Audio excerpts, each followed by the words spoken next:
4. 정진. 우리는 수행하기 위해 태어났고 수행하기 위해 살고 있다.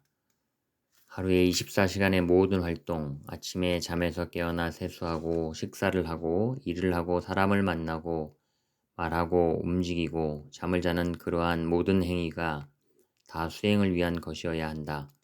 바로 진정한 나 자신에게 귀의하고 나 자신을 회복하는 것이어야 한다.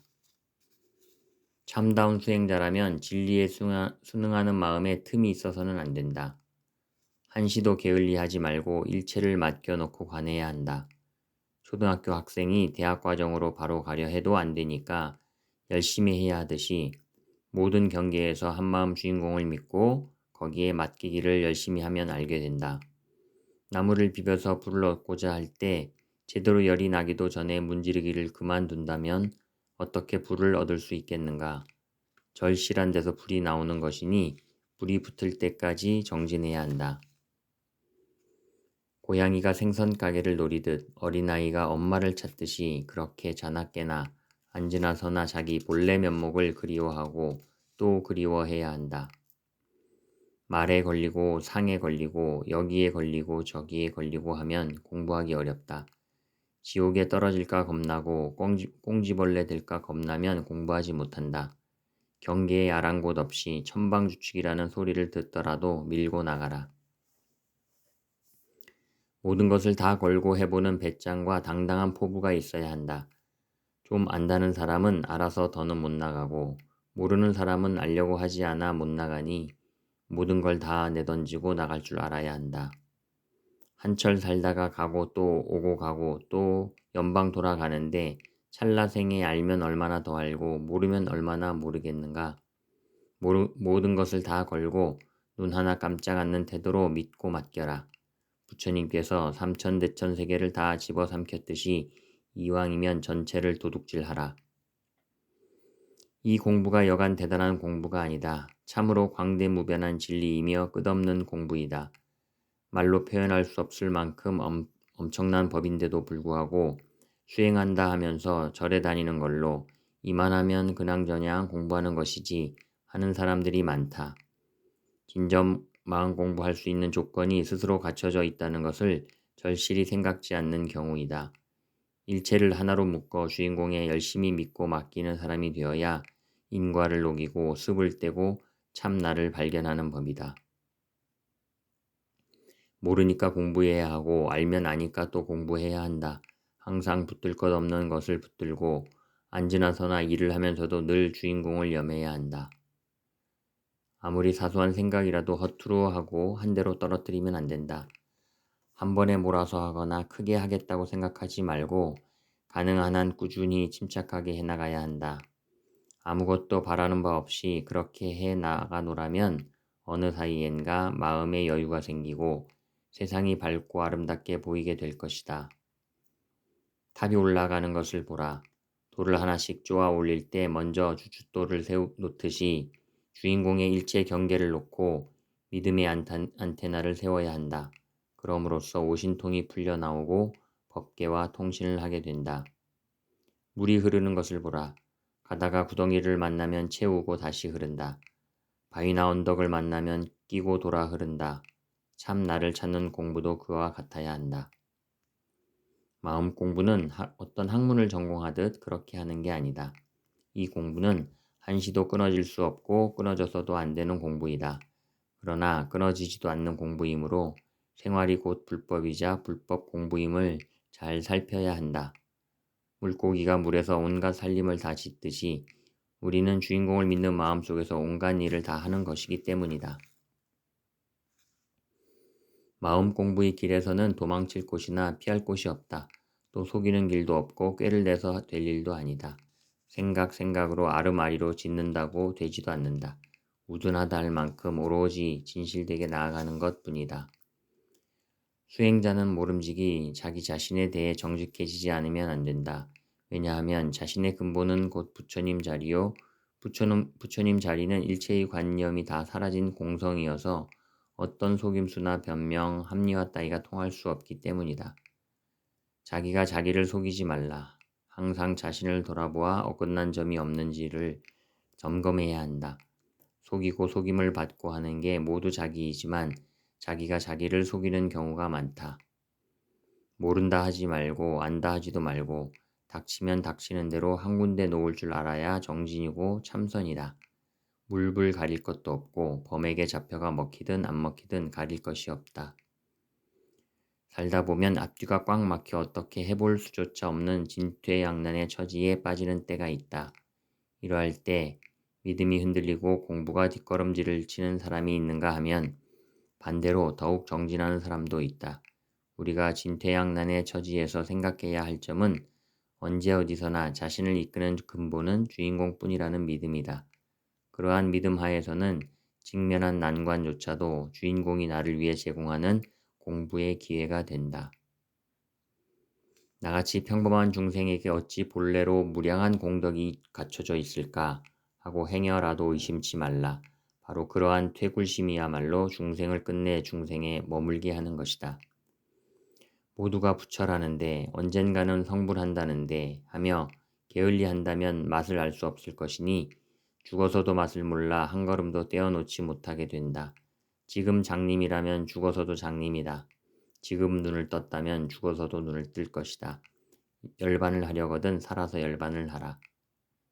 죽으면 그뿐이라거나 에이 그냥 죽어버렸으면 좋겠다 하지 말라. 죽는다 한들 몸뚱이만 없어졌다 뿐이지 도로 그 지경으로 또 살아야 하는 문제가 남는다. 그야말로 앞길이 까마득한 처지이니 이왕 칼을 뺐으면 죽든지 살든지 구애받지 말고 해보라. 물러서면 죽는다. 공부하기를 몇 년이 되었다 몇십 년이 되었다 하는 세월 계산은 아무 의미가 없다. 50년간 공부했다 해도 5일 공부만 못한 경우도 있고 5일간 공부했다 해도 50년보다 나을 수 있다. 근본 자리에는 시공이 없는 것이니 인간이 만들어 놓은 시간의 많고 적음이 마음 공부에는 해당될 일이 아니다. 이 공부에는 길다 짧다의 기약이 없다. 3000년이 한 찰나가 되는 공부이므로 빨리 해야 하겠다는 것은 부질없는 생각이다. 묵묵히 참고하라. 마음법에는 손자든 오자든 병법이란 것이 있을 수 없다. 한 방울의 물이 흐르고 흘러 마침내는 바다에 이르기까지의 과정을 잘 알고 있다면 한때의 침체 상태를 크게 두려워하지 않고 닥쳐온 어려움에 묵묵하고 의연하게 여유 있게 대응하게 될 것이다.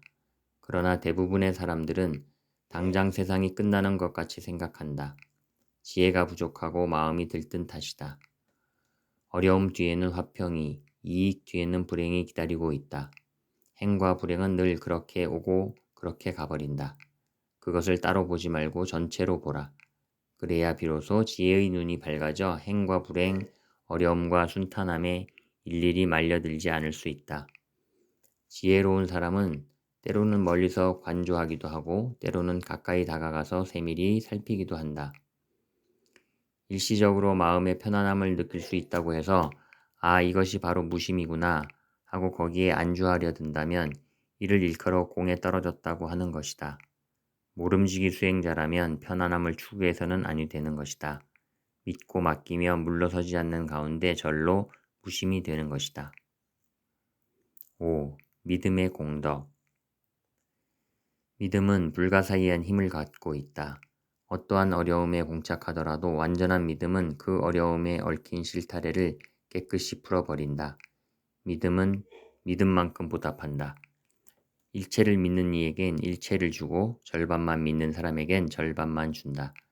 주인공에 대한 철저한 믿음이 강조되는 것은 바로 그러하기 때문이다. 그러므로 어려움이 닥쳤다 해서 좌절할 것은 아니다.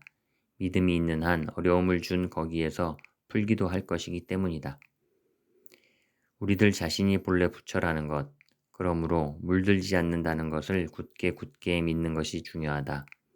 그 믿음의 크기만큼 본래 부처로서의 광명이 우리의 내부에서 뿜어져 나오게 된다. 그 광명 앞에는 어떤 어둠도 당해내지 못한다. 온갖 더러움과 욕심, 어리석음이 일시에 사라질 것이다. 당장 급한데 어떻게 주인공을 믿고 전부 맡기라 하는가 하는 말을 하지 말라. 뿌리가 싱싱하면 가지와 잎이 절로 푸르니 썩을 일도 없게 된다. 믿음은 결코 무너지지 않는 공덕의 탑을 쌓고 믿음은 결코 시들지 않는 지혜의 나무를 자라게 한다. 주인공에게 믿고 맡길 때 주인공의 응답이 온다. 뒷전에 물러앉아 있던 주인공이 전면으로 나서게 된다. 주인공은 결코 믿음을 저버리는 일이 없다.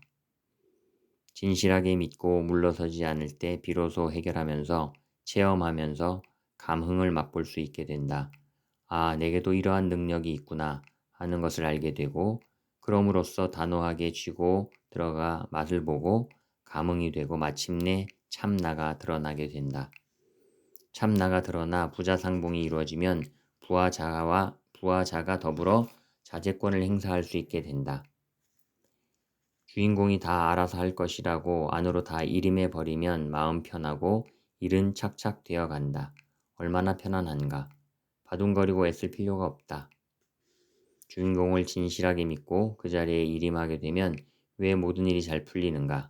그것은 근본 자리에서부터 보이지 않는 힘이 우러나와서 유의의 법을 어루만져 주기 때문이다.